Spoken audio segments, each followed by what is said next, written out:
I'm looking at the world through rose-colored glasses, and it says everything I feel. Halo semuanya, welcome back to Sadewas YouTube channel.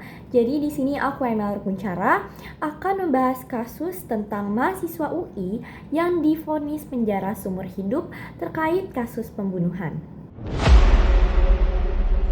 Nah, jadi ada mahasiswa dari Universitas Indonesia yang bernama Altaf Hasalja Arnika Basya yang divonis hukuman penjara seumur hidup dalam kasus pembunuhan mahasiswa dari jurusan sastra Rusia UI yang bernama Muhammad Naufal Zidan. Pembunuhan ini terjadi pada tanggal 2 Agustus 2023 saat Altaf mengantarkan Naufal pulang ke kosannya di Jalan Palakali Raya, Kukusan Beji Depok sekitar pukul 18.30 waktu Indonesia bagian Barat.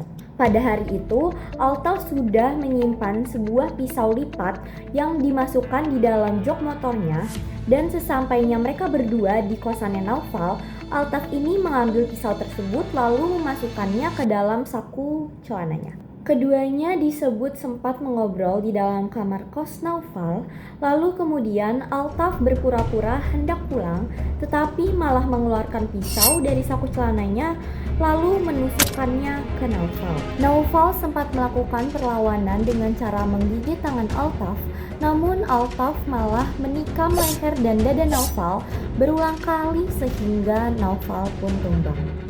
Altaf pun lantas pergi untuk mencari plastik hingga kapur barus, dan setelah dia menemukannya, dia memasukkan mayat Naufal ke dalam kantong plastik lalu menyembunyikannya di bawah tempat tidur. Kemudian dia menyebarkan kapur barus untuk menutupi bau amis darah. Selanjutnya, Altaf mengambil barang-barang milik Naufal seperti MacBook, dompet, hingga iPhone, dan tindakan ini dilakukan Altaf dilatar belakangi karena Altaf terlilit hutang pinjaman online. Lalu karena tindakan itu, Altaf divonis hukuman penjara seumur hidup setelah JPU menuntutnya dengan pidana mati.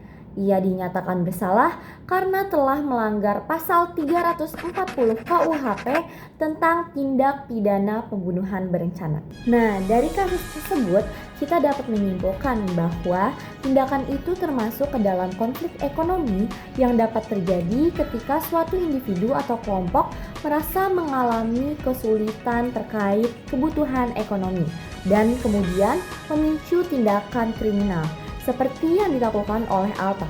Lalu, kasus ini juga bisa dilihat sebagai konflik individu yang berakar pada kondisi struktural. Sistem pinjaman online yang menjerat dengan bunga tinggi menjadi salah satu faktor eksternal yang mendorong suatu individu untuk melakukan tindakan kriminal. Sekian pembahasan tentang kasus pembunuhan dari aku. Terima kasih sudah menyimak. Bye!